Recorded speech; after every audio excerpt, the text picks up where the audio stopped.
1 sobre gamma menos P sub B. P sub 1 sobre gamma, repito, es la presión atmosférica. P sub B sobre gamma es la presión de vapor. Menos HSBC crítico, que es un dato que les da a ustedes el fabricante. Y que no es más que la sobreenergía que tienen ustedes que tener en la brida de entrada para que la bomba no les cavite en el punto A. Después tienen ustedes nuevamente la pérdida en la succión. Esta expresión está en términos de HCBC, esta expresión está en términos de NPSH. Todo esto son relaciones que tienen que ver con la cavitación. Y finalmente tienen ustedes estas dos expresiones que son las resumidas. El delta P sobre gamma. No pierdan de vista que este es el gradiente entre la vía de entrada y el punto A. Más el C sub B sobre gamma va a ser igual al delta L más el delta HS. Esto es en una posición intermedia, igual a HSBC, perdón, HSB. El C, les repito, es para la condición crítica, o sea, vinculado a la máxima altura de colocación. Este HSB crítico va a ser igual entonces al delta LC más el delta HS, que a su vez va a ser igual al NPCHC más delta C. Repito, estos términos se los da el fabricante. Y repito, no es más que la sobreenergía que ustedes tienen que tener en la brida de entrada para evitar la cavitación. Entonces observen, van a ver HSB disponible, que sería para cualquier posición intermedia, y va a haber HSBC crítico, pero es para la condición de la máxima altura de colocación.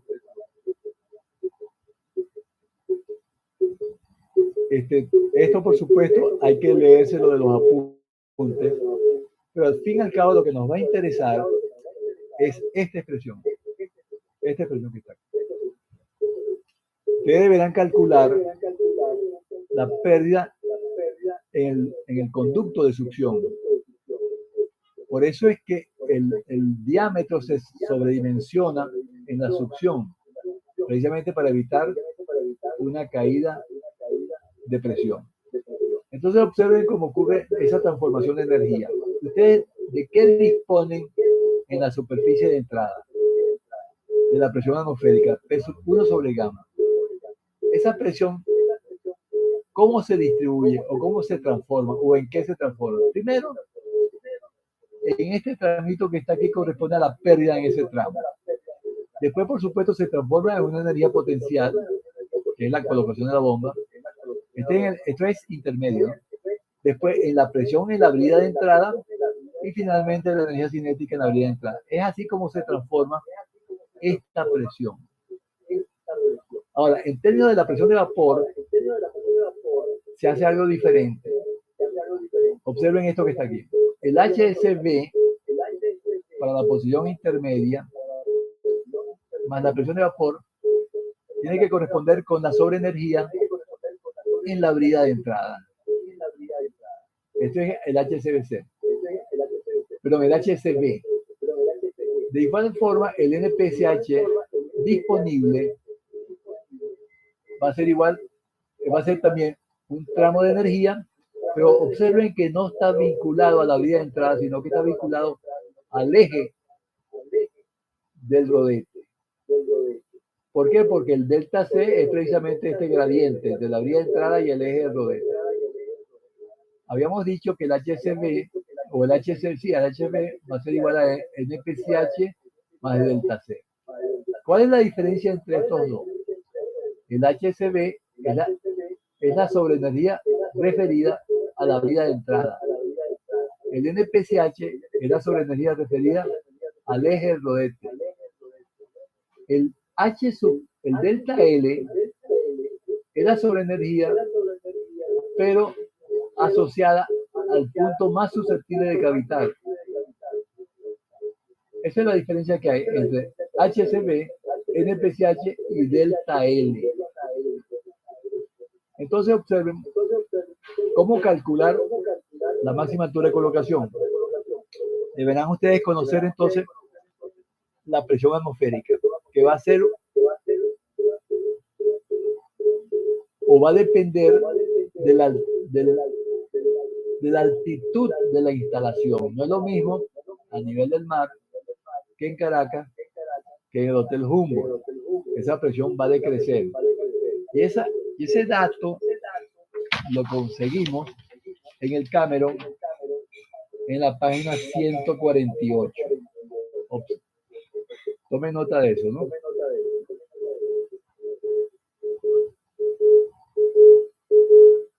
Después, la presión de vapor.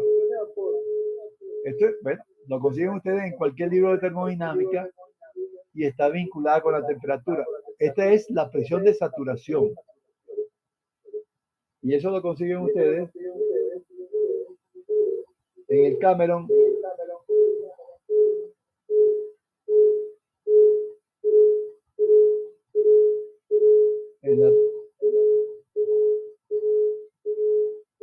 en la página 196. 196. Observen, yo les indiqué, bueno, no se lo indiqué. La altitud en Caracas es de 900 metros. En Maracaibo es de 6. En el Ávila es de 2146. Barquisimeto es 566. En esas tres ubicaciones, por supuesto que la presión de vapor es totalmente diferente. Entre Caracas y el nivel del mar hay una diferencia de presión del 13%.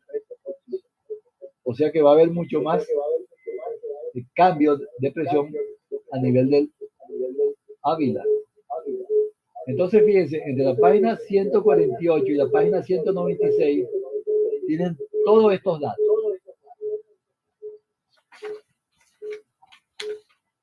Yo les he hablado en varias oportunidades del piping flow. Una de las mejores aplicaciones es la de la cavitación. Vamos a observar por qué.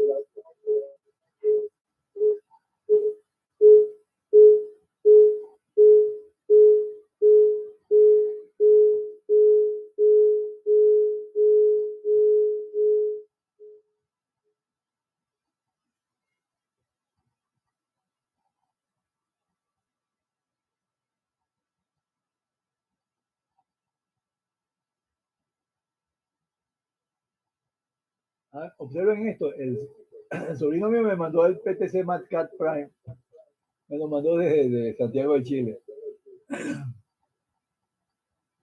O sea que lo tenemos aquí, ¿eh? Cualquier cosa, pues, se los hago llegar a ustedes. No, mira. El Piping Flow no lo tengo en el MatCat, lo tengo en la máquina virtual.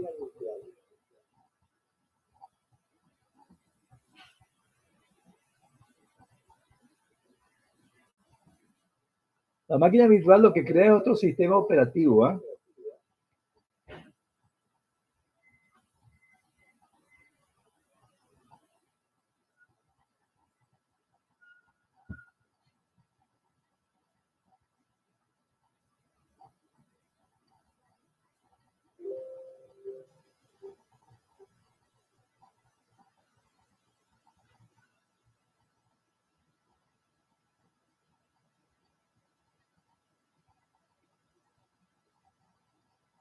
Esta es la máquina virtual, a propósito.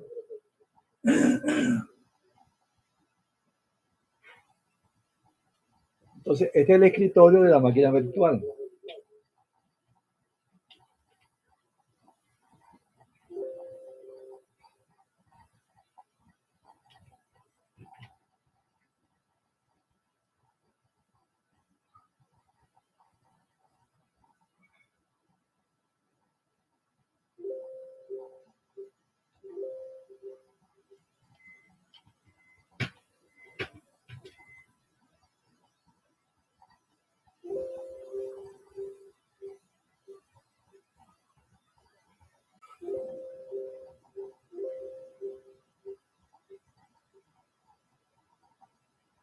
Lo que deseo es tener los dos escritorios simultáneamente. Déjenme ver cómo lo hago.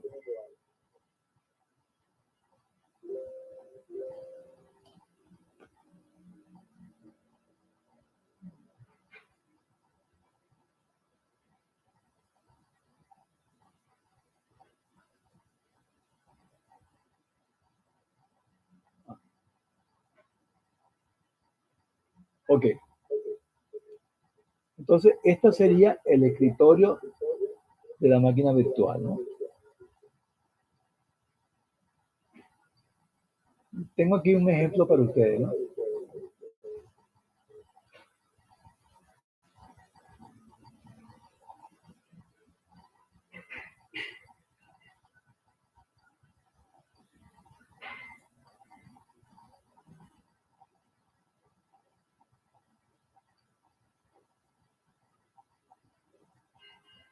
Observen esta red. Esta red tiene ustedes pues, una diferencia de cota sensiblemente alta, ¿no? 900 pies, ¿no? Y ustedes quieren cubrirla con 3 bombas. Y entonces el problema que se le va a plantear es dónde colocamos las bombas para que no les cavite.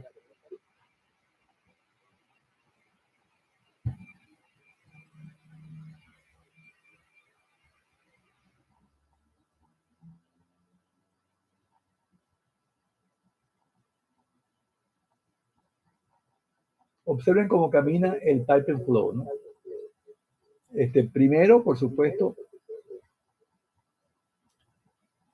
la geometría de la que disponemos es la siguiente. Ustedes tienen que, primero que todo, diseñar un ducto en la succión para la primera bomba. Ustedes desconocen dónde está ubicada la bomba, dónde está colocada la bomba. En consecuencia, lo que se hace en la práctica es asumir una longitud equivalente de 450 pies. Eso ya toma en consideración la válvula compuerta y el filtro en la succión y la longitud efectiva en la succión. Observen que ustedes tienen que diseñarlo con un diámetro superior a los otros diámetros. ¿Por qué? Porque ustedes tienen que evitar en lo posible la caída de presión.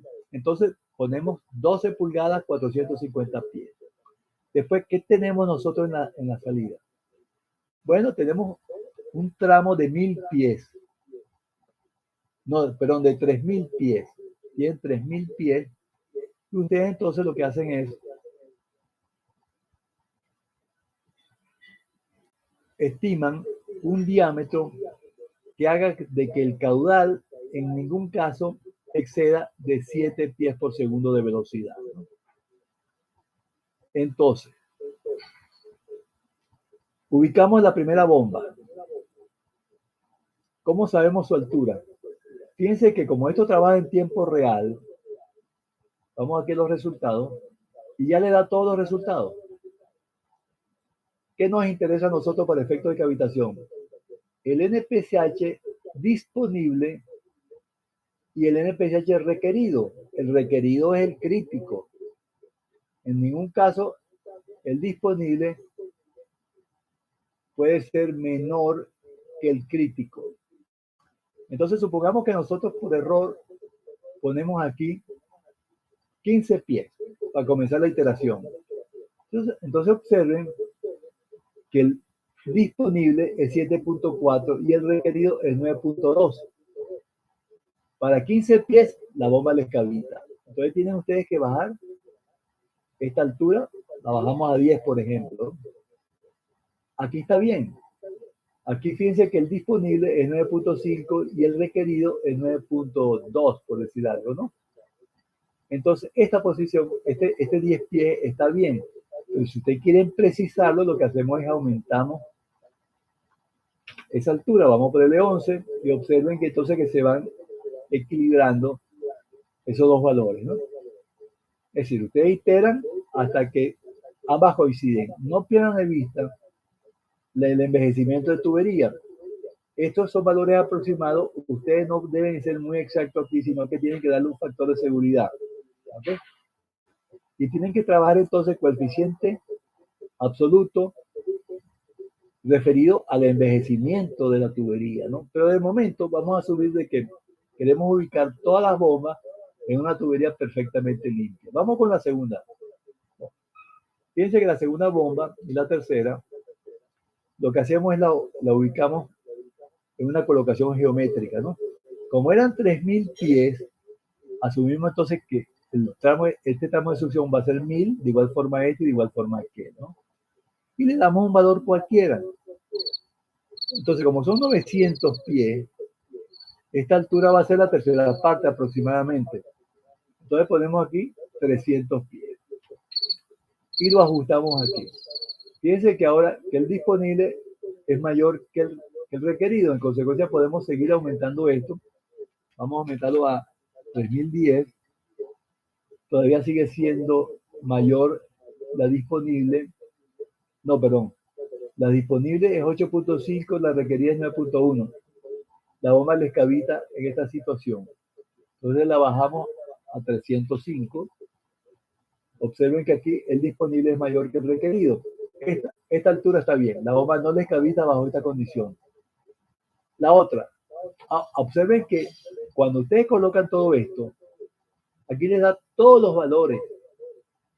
Por ejemplo, para la bomba, les da la presión de entrada y la presión de salida, el caudal que está desplazando, la energía que está transfiriendo, el número de Reynolds y los NPCH, que es lo más interesante, ¿no?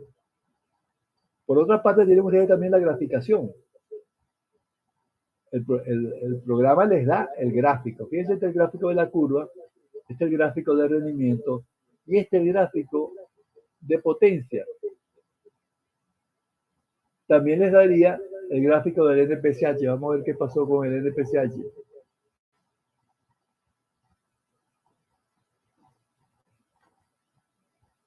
Fíjense, en este caso, no les dio eso, les dio el gráfico de rendimiento, el de caudal, etcétera, ¿no? Pero ustedes podrían graficar, es decir, con los datos que le da el fabricante, podrían ubicar aquí el gráfico del NPCH, ¿no? Entonces, este programita es maravilloso porque le da, además de todos los datos, le da el gráfico. Fíjense todo esto que está aquí. Por supuesto que en las bombas, ustedes escogieron las bombas de todas estas que están aquí, ¿no? En nuestro caso específico es la Z80-250, girando a 3500 RPM. Por supuesto que todos los datos están dados aquí. Por ejemplo, este tramo de tubería tiene un diámetro de 7.9 pulgadas internas, interiores, el caudal que está desplazándose es 1154, el promedio de velocidad 7.4. Esta velocidad está correcta, ¿de acuerdo? Y esta velocidad fue la que definió estas 8 pulgadas. La pérdida por efecto de fricción en ese tramo de tubería, 16.8 PSI. Si ustedes quisieran, se lo pueden dar en pies. Ustedes pueden cambiar las unidades que quieran. La rugosidad absoluta con la cual el programa está trabajando es 0,0016. Nosotros estábamos usando, se recuerdan, 0,00015, pero básicamente es lo mismo. El número de Reynolds, el factor de fricción K, gradiente hidráulico. Aquí tienen absolutamente todo. Y si, por ejemplo, aquí les cavitara en algún punto del sistema, se van aquí a advertencias y ahí le aparece dónde están cavitando. Por eso yo les sugiero que tengan este programa para todo, para calcular la red, para calcular todos los puntos de la red, para calcular los NPCH, absolutamente les da todo. En esta otra red tienen ustedes algo similar. Tienen ustedes 3 bombas, pero tienen una bifurcación, ¿no? De igual forma, aquí les va a dar absolutamente todos los datos, ¿no? Basta con graficar y después colocar la geometría aquí y él les da absolutamente todos los datos.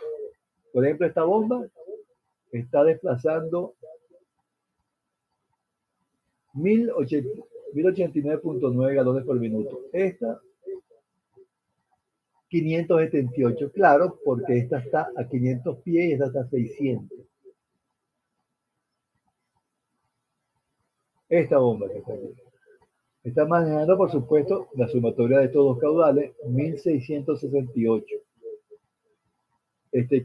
Si quieren saber cuál es la presión de entrada de esta bomba, presión de entrada menos 1066 PSIG.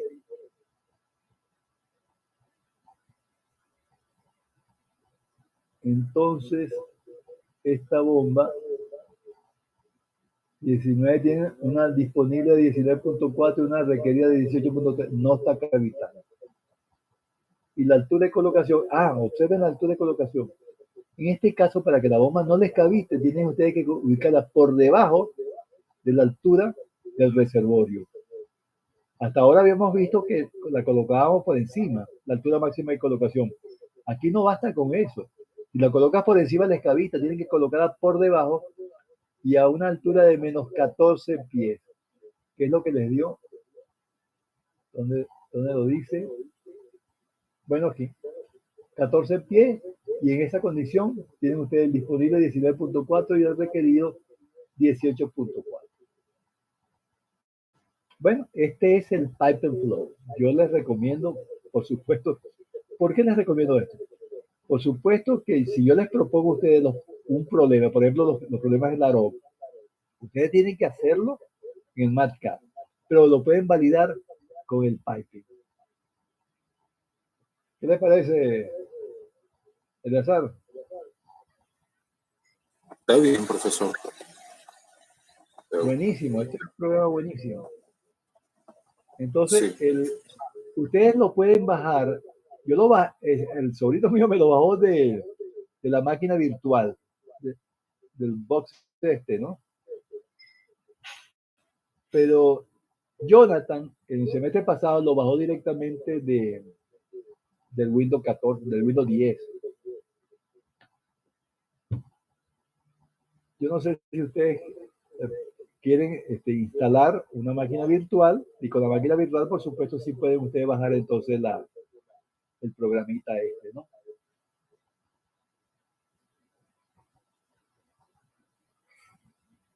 La máquina virtual lo que hace es manejar otro sistema operativo.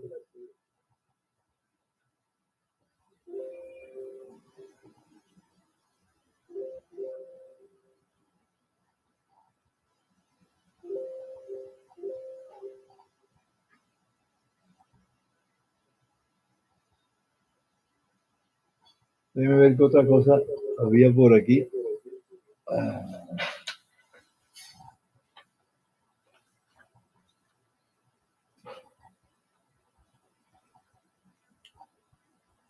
Bueno, para este viernes estaban propuestos los problemas del AROC, ¿no? ¿Es correcto? No, eran para la semana que viene. Las de este viernes eran lo de los intercambiadores de calor y lo del análisis dimensional. Ok. Para el grupo, yo les doy una semana para que presenten los trabajos. Por favor, háganlo en esa semana. No me lo vayan a dar dentro de 4 semanas, ¿no? Porque se les penaliza, ¿no? Cada semana se les penaliza. La primera no, por supuesto.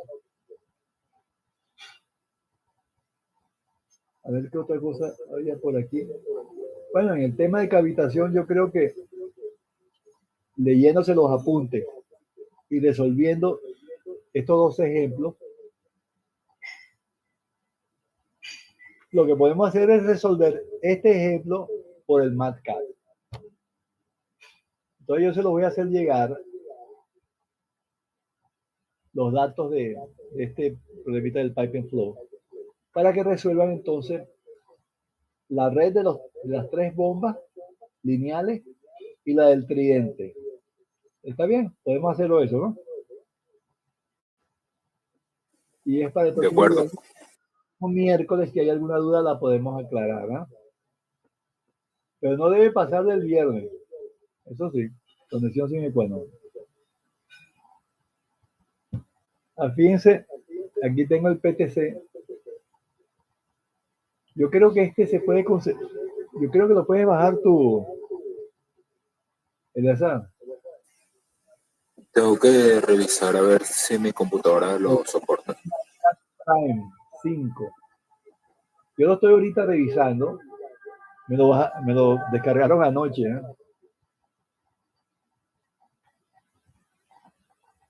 Tiene una configuración ligeramente diferente al MatCat, ¿no?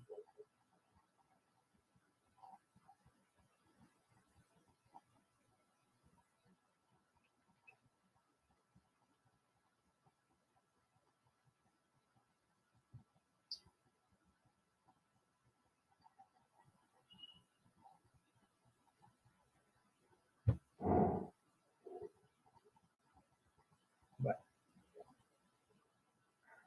muy lento esto.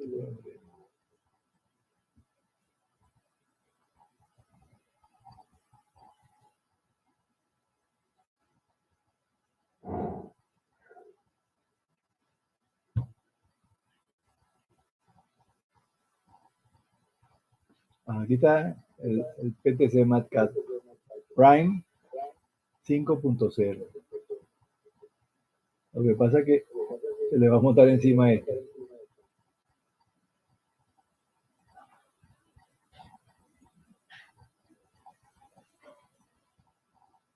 Vamos a ver.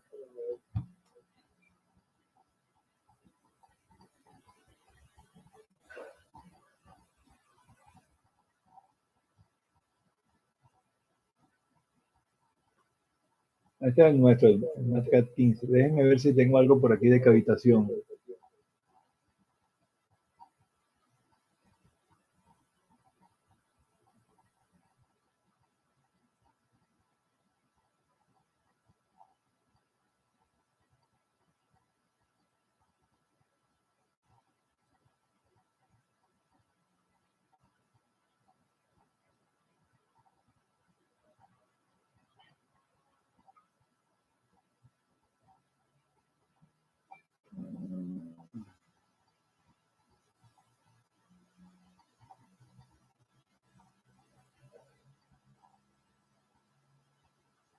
No, no hay nada aquí de cavitación.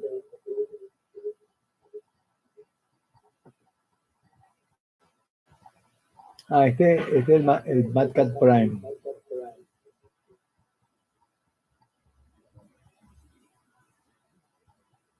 Fíjense que es bastante diferente del 14.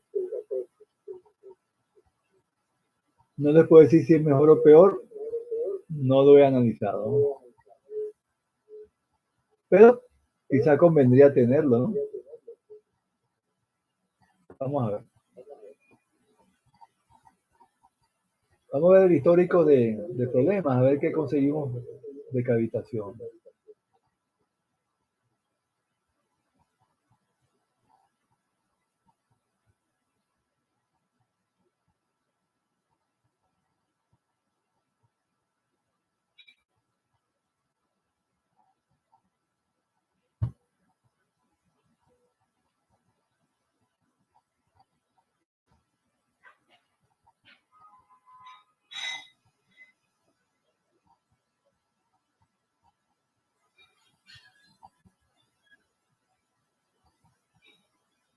Ok, vamos a ver entonces.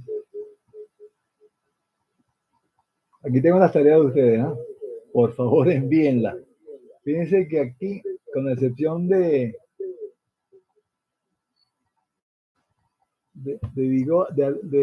Eleazar y de Alexis, bueno, hasta esta fecha, y de Richel, nadie, los demás no habían entregado nada. Eso está grave. ¿Eh?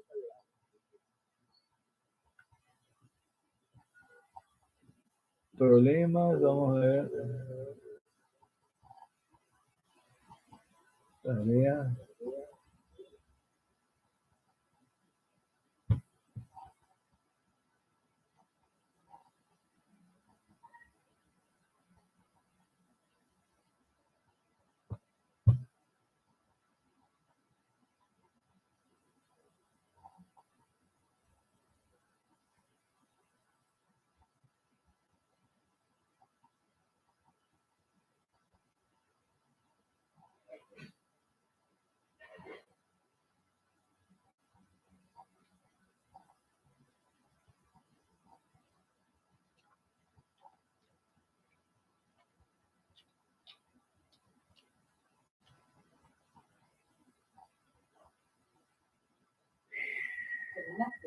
Ah, no.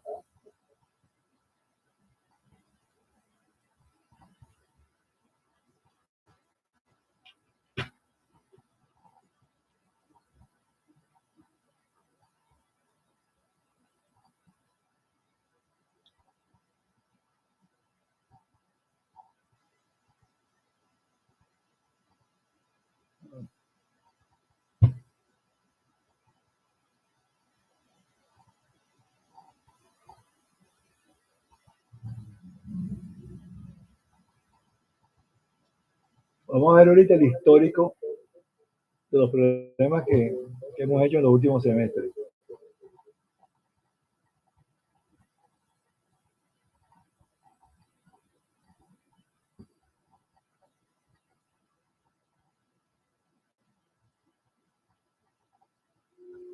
A propósito, ¿cuándo comienzan las clases presenciales? ¿Eleazar sabe algo al respecto? Bueno, ahorita hay varios profesores que están dando clases presenciales, pero yo supongo que volverán ya con más normalidad cuando se termine de restaurar la universidad. ¿Qué te resulta más cómodo a ti? ¿Presencial o así, como lo estamos dando? Bueno, online me resulta bastante cómodo, porque también está la ventaja que se pueden grabar las clases. Sí. Vamos a ver aquí qué tenemos de cavitación.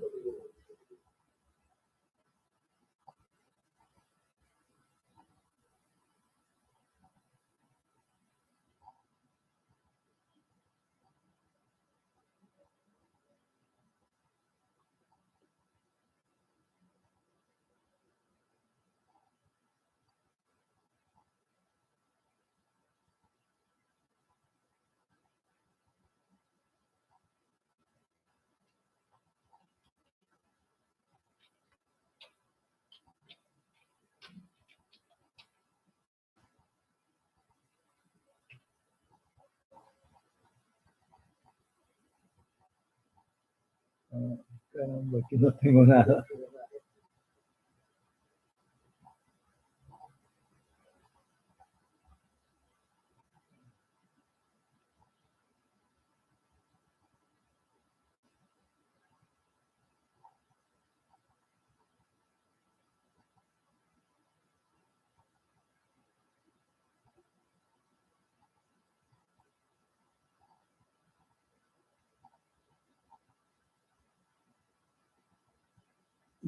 ¿Se han leído ya los apuntes, los temas que hemos visto? No pierdan de vista que hemos visto lo básico, o sea, trabajo, potencia y rendimientos, el análisis dimensional, que es muy importante, el análisis másico, ahora la cavitación, vimos también las redes por los diferentes métodos. Me gustaría, por favor, que se leyeran ya esos 5 temas, ¿no? Los temas faltantes van a ser el golpe ariete, los motores eléctricos, y si da tiempo, bueno, claro que va a dar tiempo, ¿no? El control de ruido, ¿no? Pero estos 5 temas son básicos, por favor, léaselo.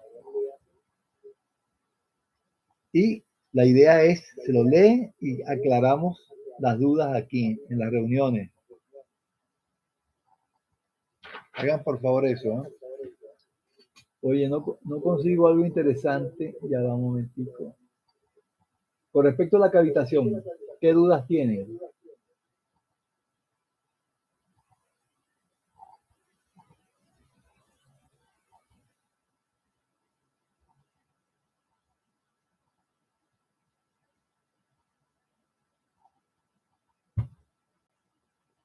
Aquí en este gráfico aparecen las variables vinculadas con la altura de colocación, ¿no? ¿Alguna duda al respecto?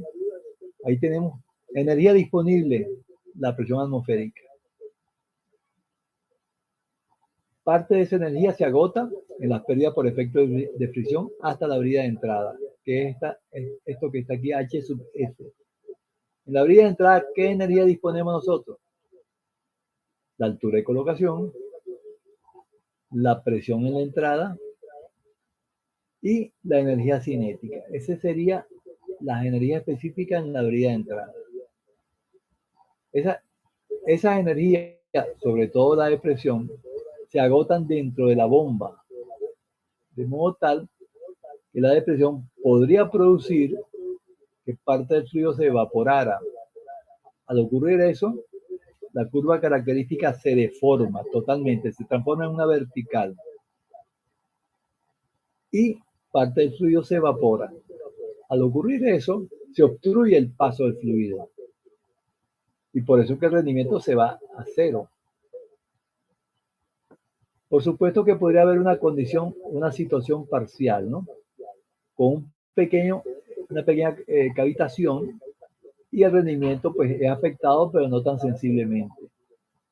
El problema es cuando se obstruye el paso.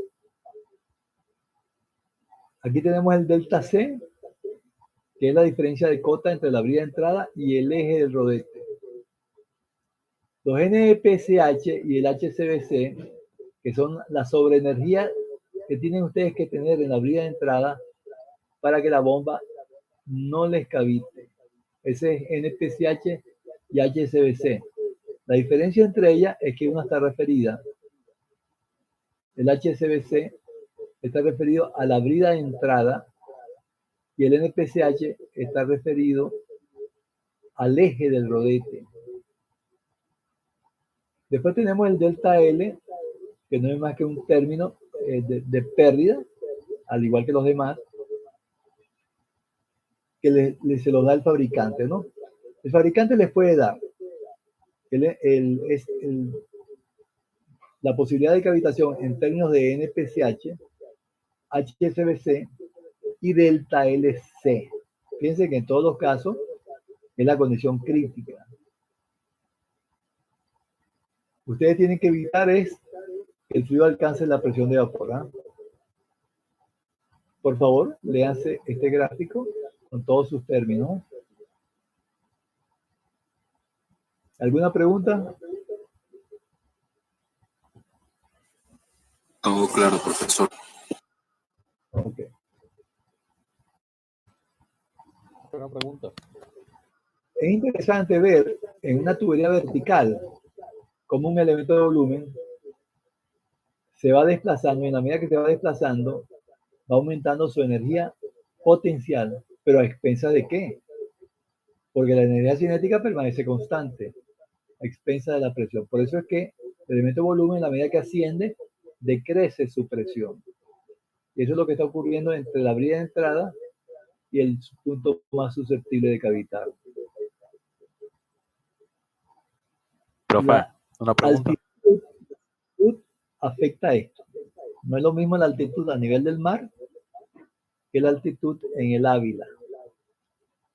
Y eso, a propósito, si ustedes quieren lo podemos ver en el cámara. Vamos a ver un momentico eso en el cámara. Vamos a ver dónde está el cámara. Aquí está.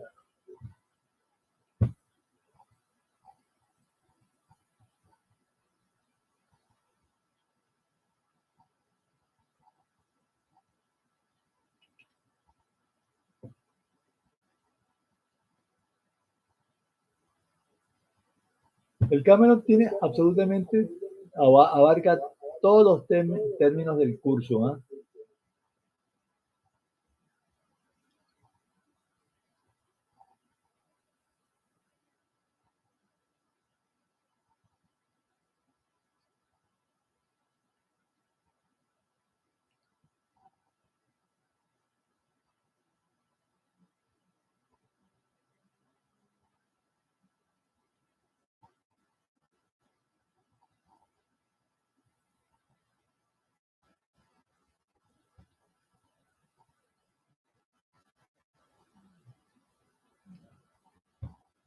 Vamos a ver. En la página 149 aparece la presión de vapor del vapor saturado, ¿no? Que es nuestro caso específico. Para diferentes temperaturas, ¿no? Por ejemplo, en el caso nuestro, podemos usar una temperatura de 80. 80 es una temperatura promedio del agua, ¿no? Observen que la presión absoluta va a ser de 0.5 psi. Entonces, esta va a ser, ustedes esto lo transforman en pie porque es P sobre gamma, y esa va a ser la presión de vapor en términos lineales, por llamarlo de alguna forma, ¿no? Porque piense que la fórmula de la altura máxima de colocación es P sub 1 menos P sub B sobre gamma. P sub 1 sobre gamma está en pie. En consecuencia, P sub B sobre gamma también tiene que estarlo, ¿no? Entonces, esto lo divide entre el peso específico. O esto lo multiplican por la relación 3396 pies sobre 14.69 psi.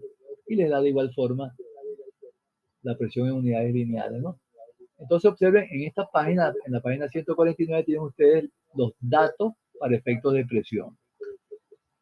La altitud, vamos a ver altitud, donde lo tenemos, 196. En la página 196 tienen ustedes este gráfico, esta matriz, ¿no? Presión atmosférica aproximada en función de altitudes. Entonces tienen ustedes aquí la altitud. Por ejemplo, Caracas, ¿qué sería? 900 metros, 3000 pies más o menos. La presión atmosférica va a ser 13.2. A nivel del mar, 14.69. La diferencia entre 14.69 y 13.2 es el 13% que les comenté. Pero a nivel del Ávila, en el Cerro del Ávila, que son 2000 metros, estamos hablando de 6500 pies, la presión atmosférica es de 11.5, sensiblemente menor. Entonces, allá, la condición de altitud es más sensible, ¿no? Dicho en otras palabras, la bomba le cavita bajo cualquier, es decir, con mayor facilidad, por llamarlo de alguna forma. Entonces deberán ustedes prever todo lo que haya que hacer para evitar la cavitación. Una de las cosas que se hace en la práctica es el tanque de succión no es como el que hemos visto hasta ahora, que está en la parte inferior, sino que un tanque elevado va a producir en el frente de la bomba una presión positiva, y eso va a compensar entonces la depresión producida por la altitud. Eso se hace en la práctica, ¿no? Entonces tienen ustedes aquí, en el mismo Cameron, tienen la presión en función de altitud. Tienen la presión de vapor. Para efectos de los motores eléctricos que vamos a ver en la próxima reunión, tienen ustedes también los datos. A ver si se los puedo mostrar.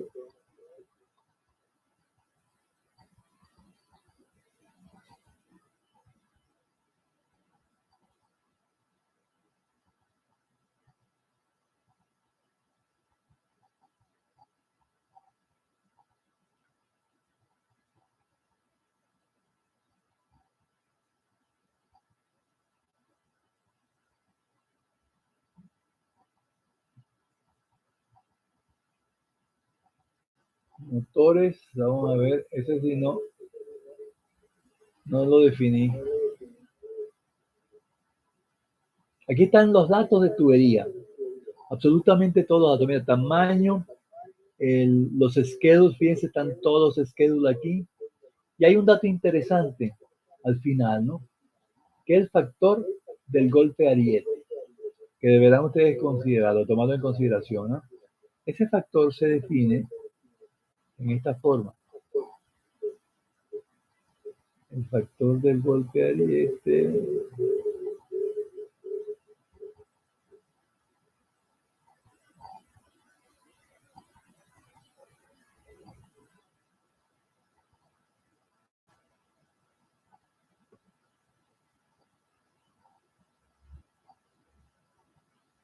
Está asociado, por supuesto, a la presión de trabajo.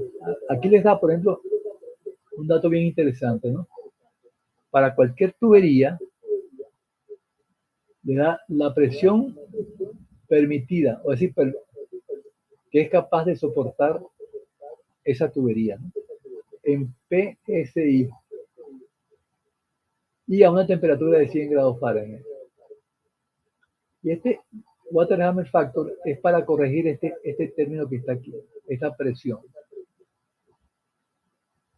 Pero no veo la forma cómo se hace. Vamos a ver.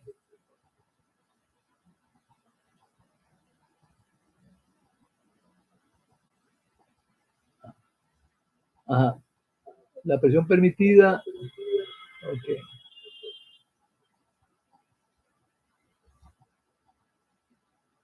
El factor del golpe ariete se utiliza para reducir la presión permitida. O sea que ustedes con este factor, usando este criterio, disminuyen la presión permitida, ¿no? Por supuesto, uno de los datos es la temperatura, por supuesto que disminuye la presión permitida, pero hay otros factores aquí también, ¿no? Pero observen entonces que en el Camel tienen ustedes absolutamente todo. Yo les quería mostrar la parte eléctrica. Vamos a ver un momentico. La parte eléctrica está en el capítulo 6, en el tema 6. Vamos a esto, eso va a ser más o menos 200, página 200.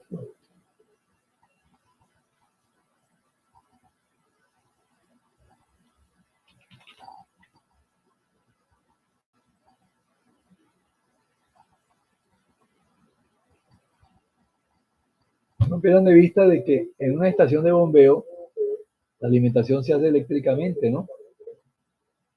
Entonces deberán ustedes calcular los conductores desde el suministro hasta la planta, tomando en consideración, por supuesto, el factor de potencia, absolutamente todo. Déjenme ver un momentico si les consigo ese capítulo. Ese capítulo es previo a esto.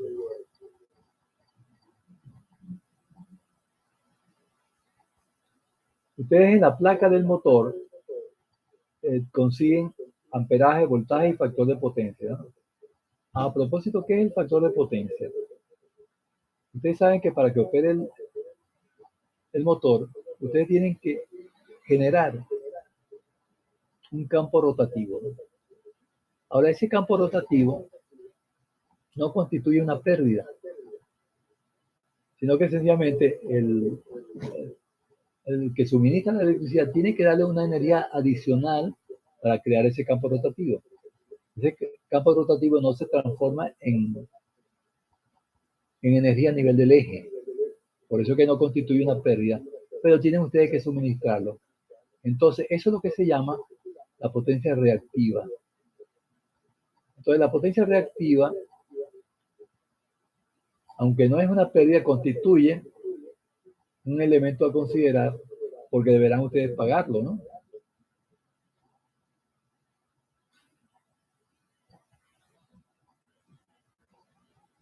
Oye, ¿dónde está eso? Quedamos que la página 6 y 7.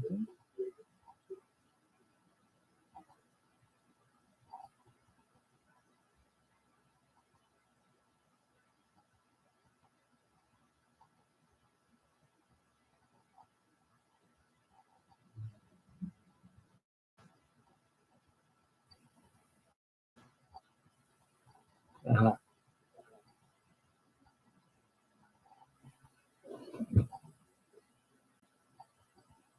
Este es el capítulo que se refiere a motores eléctricos. Bien sencillo, bien resumido, ¿eh? Ok. Tienen ustedes aquí las expresiones que definen las variables de un motor.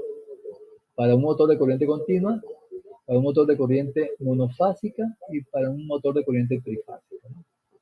Entonces ustedes, por ejemplo, los kilovatios, conocido el voltaje y el amperaje, pueden calcularlo con esta expresión para cada uno de estos motores. El amperaje, algo similar. Ahora fíjense que en el caso del amperaje, bueno, en el caso del amperaje no, en todos los casos, tienen ustedes en la expresión el rendimiento eléctrico y el factor de potencia. ¿De acuerdo? Entonces, estos son dos consideraciones, dos datos que deberán ustedes conocer. Ambos están en el orden de 0,809. ¿eh? Este es el voltaje, esta es la potencia, este es el rendimiento eléctrico, repito, y este es el factor de potencia. Estas expresiones son bien interesantes, bien resumiditas, y ustedes pueden con ellas manejar los datos que necesiten. Y sobre todo en el caso del amperaje. Ustedes para poder diseñar un conductor, es decir, determinar el calibre del conductor, necesitan la potencia en amperes normalmente, ¿no? Esta potencia está en términos de HP, esta está en términos de kilovatios y esta está en términos de kVA. ¿A qué es kVA? Tienen ustedes kilovatios, que es la potencia activa. Tienen ustedes la potencia reactiva, que es la que produce el campo rotativo. Y la suma vectorial de ambas es la que constituye los kVA.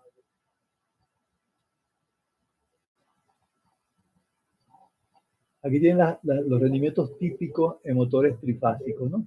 Fíjense que están en el orden entre 0,8 y 0,9. En la medida, por supuesto, que sea el motor de mayor capacidad, el rendimiento aumenta. Aquí esta tabla les permite a ustedes determinar el calibre, déjenme ver un momentico, del conductor. Vamos a ver. Tienen ustedes un motor de 10 caballos a esta velocidad. Tienen ustedes la carga típica en amperios.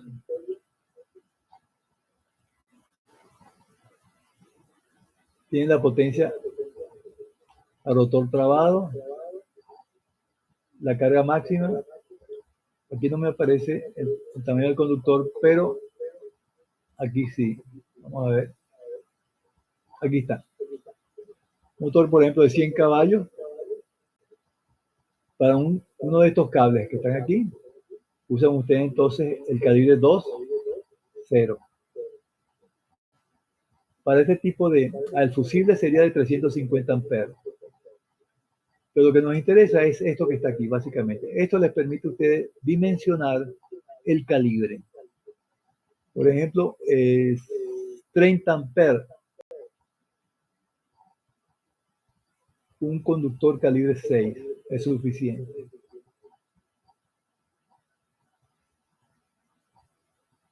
Lo que no estoy viendo es el factor de potencia. Esto sigue siendo también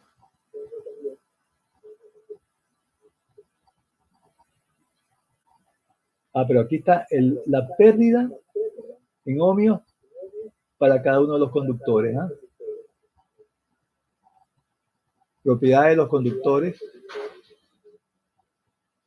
Por norma, entre el suministro y la planta, no debería haber una pérdida mayor del 15%. ¿eh?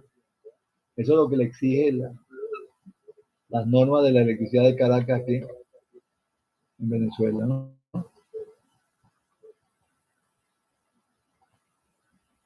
Aquí es como se afecta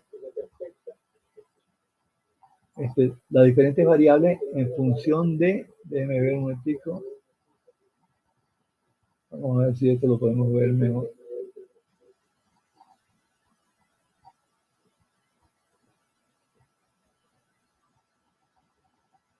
Porcentaje del cambio, ¿no? En motores eléctricos, ¿no? Efecto del voltaje.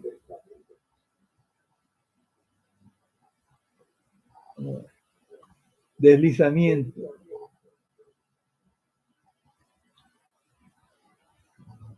Arranque. Eficiencia.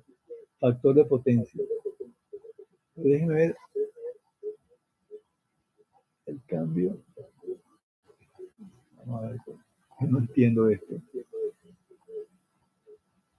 El torque, el arranque, seguramente es el amperaje. Aquí está, no, aquí está el amperaje.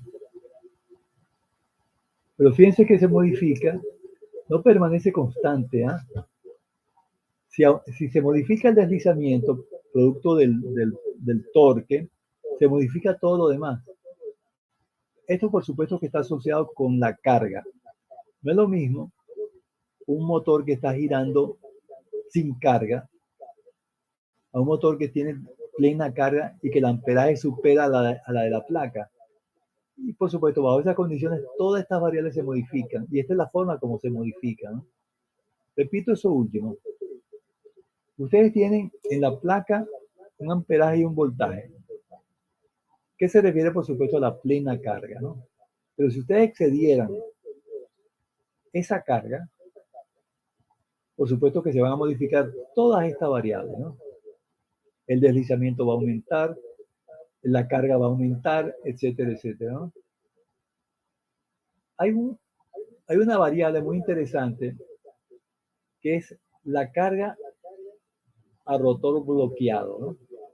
Es decir, se bloquea el motor y se arranca, ¿no? Y eso les permite a ustedes calcular todas las variables, ¿no? Y la otra sería sin carga el motor. Yo les voy a indicar en el AMCA,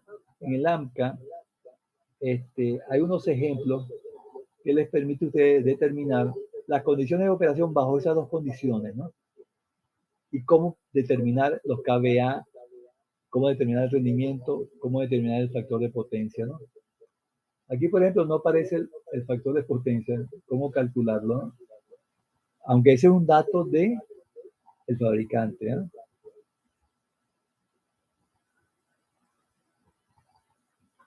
Bueno, observen aquí todas estas tablas. Recording has stopped. Recording has stopped.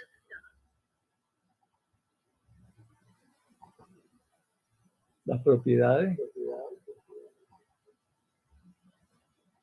Por ejemplo, en este caso es el factor de corrección por la temperatura, ¿no?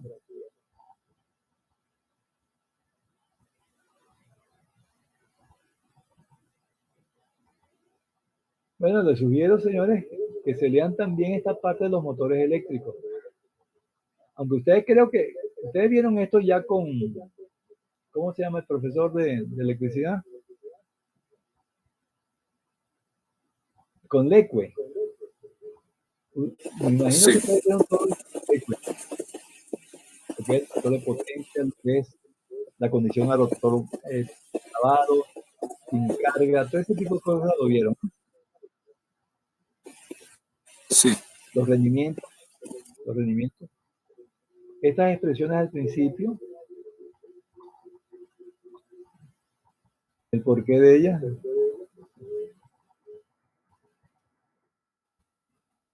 Fíjense que aquí aparecen las normas NEMA, ¿no?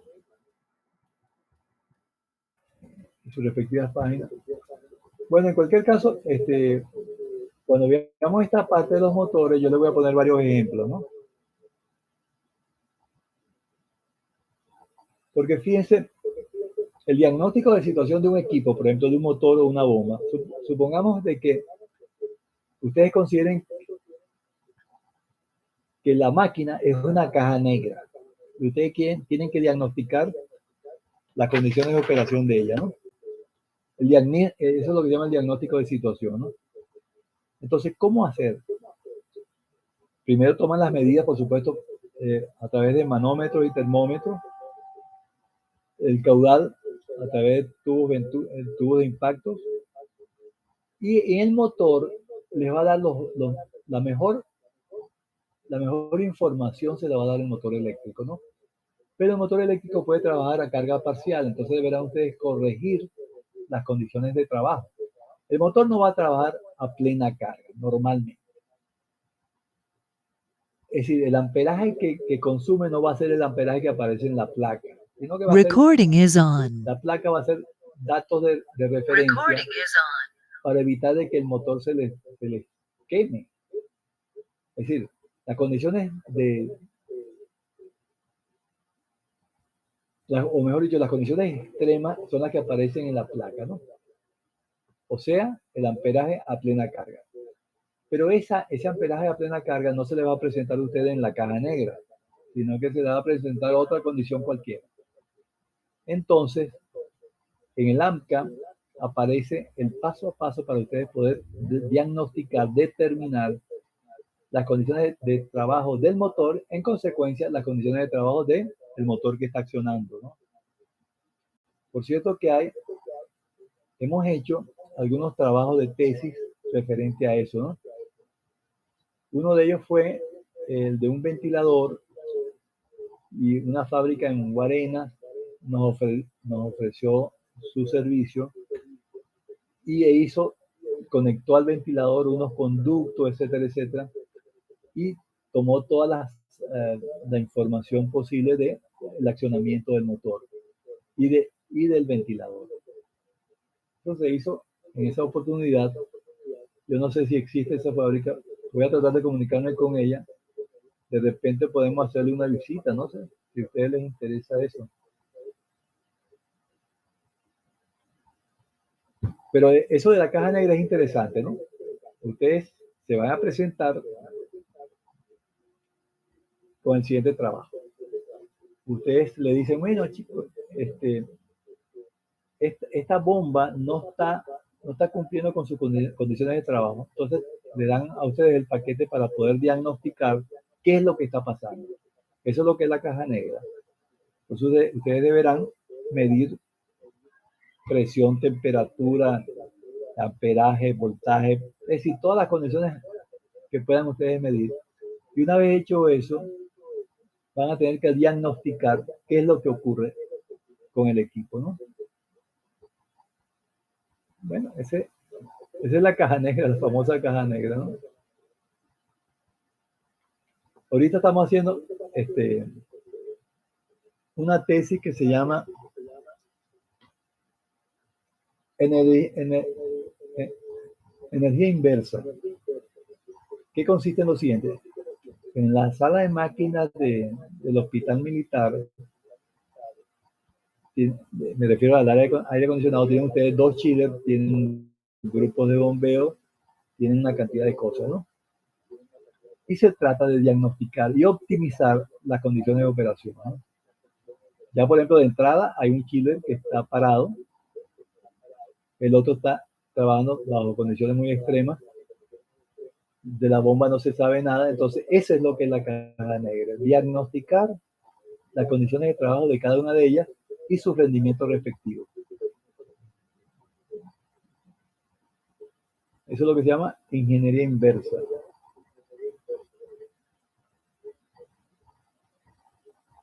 Me dijiste que ibas a hacer un curso sobre ciclometría. Sí. Sí, fue anoche. No les mandé ayer el Calter, se lo voy a mandar ahorita mismo. De acuerdo. El Calter es un programita que hice yo en Excel, en macro de Excel, para calcular la carga de cualquier ambiente, ¿no? En función de su geometría. ¿Qué significa su geometría? Metro cuadrado de paredes, ventanas, techo, las orientaciones respectivas de todas ellas, etcétera, etcétera, ¿no? Esa es su geometría, ¿no? Y les da un valor bastante aproximado, ¿no? La otra forma de hacer eso es con los programas de Train y Carrier. Eso es un paquete porque realmente se requiere de mucho tiempo y de tener los programas disponibles, ¿no?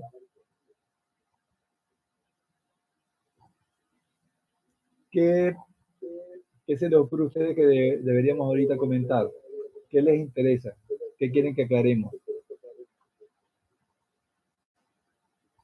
A propósito, ¿cuántos alumnos hay ahorita en la reunión? Está Alexi y estás tú, ¿no? ¿Quién más está? Somos 7. Ahorita hay 7. Sí. Señores, no se olviden de que las tareas hay que entregarlas lo- cada viernes.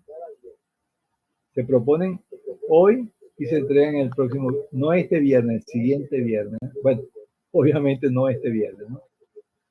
Por favor, háganlo así, ¿no? Profe, ¿me escucha? A ver, dime. ¿Cuál sería un buen factor de seguridad entre el NPCH disponible y el requerido? Ajá. Tienen que hacer los cálculos, pero no con el coeficiente de rugosidad para una tubería perfectamente limpia. Tienen que recalcular, con el Manuel Vicente Méndez tienen ustedes la información, la rugosidad ya afectada por 2 años, 15 años, algo por el estilo, ¿no? Y con esa rugosidad entonces sí desarrollan el paso a paso que hemos visto, ¿no? Quizás les interese a ustedes que lo hagamos en el MATCAD. Aunque en el Piping Flow ustedes pueden cambiar la rugosidad, ¿ah? El programita es bien interesante. Entonces ustedes afectan la rugosidad, la incorporan al programa y eso les va a calcular, por supuesto, toda la información, ¿no?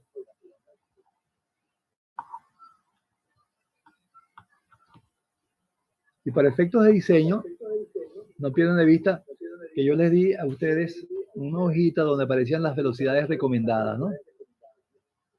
Tanto en el tramo de succión como en el tramo de descarga y para fluidos viscosos y no viscosos, ¿no?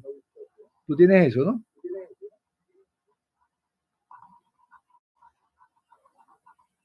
Ah, Eleazar. Lo de las velocidades recomendadas, sí, usted las comentó en clase, que eran No, pero 3,5 en la de succión. yo les di a ustedes, les mandé una hoja donde aparece todo eso. Una hoja. ¿Cómo se Déjame ver llama si el lo tengo aquí. archivo? Velocidades recomendadas. Déjame ver si lo tengo aquí.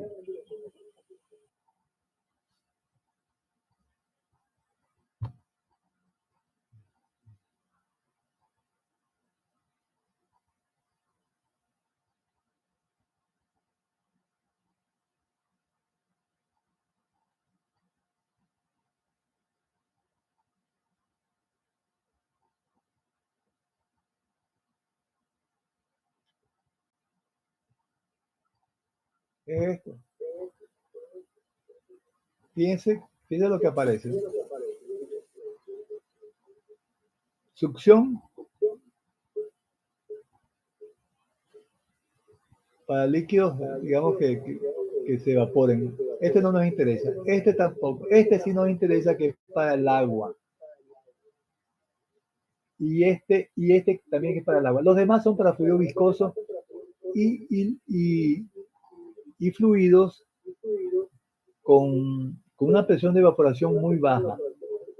Entonces observa aquí. Tubería, la succión es una tubería para agua. Velocidad 3 pies por segundo.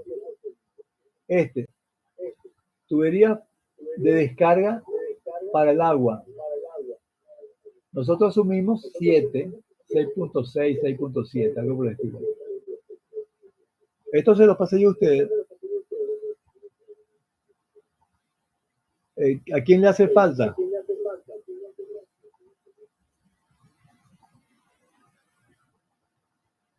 ¿A nadie? ¿Ven? Profesor, yo creo que no lo he enviado, profesor, porque estoy buscando aquí en la bandeja de entrada del correo y no tengo ese archivo. ¿A quién habló? ¿El azar? Sí. Ah, no se los envíe esto. No, bueno, lo estoy buscando y no lo consigo. Bueno, ya se lo estoy enviando. De acuerdo. Entonces ahí observarán ustedes que el diseño en la tubería de succión que no excedan de 3 metros segundo. Eso es por el tema de la viscosidad. Y en la descarga es por el tema de la economía. No es lo mismo una tubería de 4 kilómetros de 8 pulgadas que de 10 pulgadas. Estamos hablando de un realero, ¿no? Yo les hago llegar eso. Entonces les debo el cálter y esto. ¿Alguna pregunta más?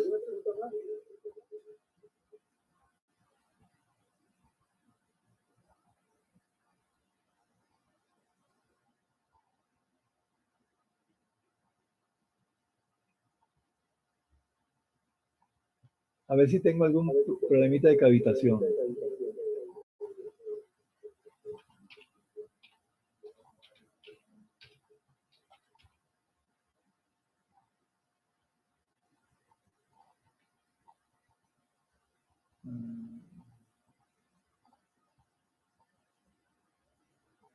A propósito de problemita de cavitación, yo se los envié, ¿eh? El de cavitación, sí. Envió El de uno a cavitación. principios de semestre. No, pero ayer no le llegó ayer estos dos problemitas que vimos hoy. Ya le confirmo. Ajá.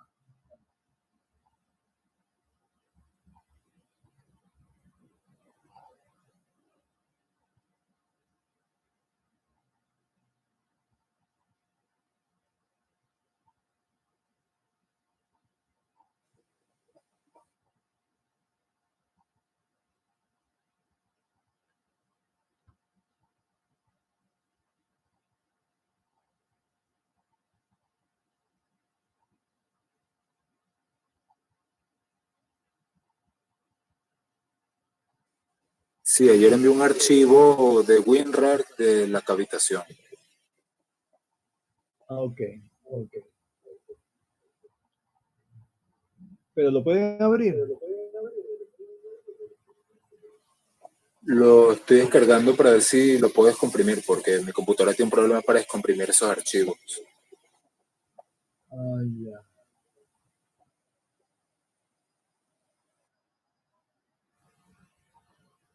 Lo que pasa es que en el Gmail, si excede 25 megas, ya no los...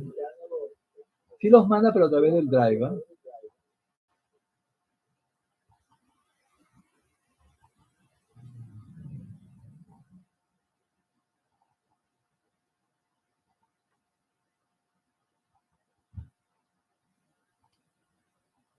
Bueno, entonces ayer les mandé los dos problemitas que vieron ustedes en el Python Flow, ¿no? La red lineal con las tres bombas y después el tridente. Eso fue lo que les mandé, ¿no? Y resueltas por el Python Flow. Superpuesto, ustedes verán que están los datos, ¿ah? Están los caudales, están las alturas de colocación, está la geometría también. Eso.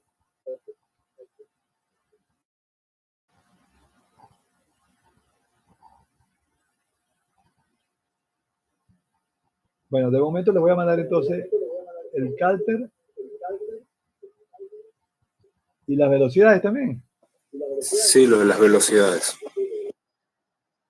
Ok. Bueno, señores, si no hay otra pregunta, concluimos ahorita. Vale, hasta luego, profe. Ok, hasta luego. De acuerdo, profesor, gracias. Hasta la próxima.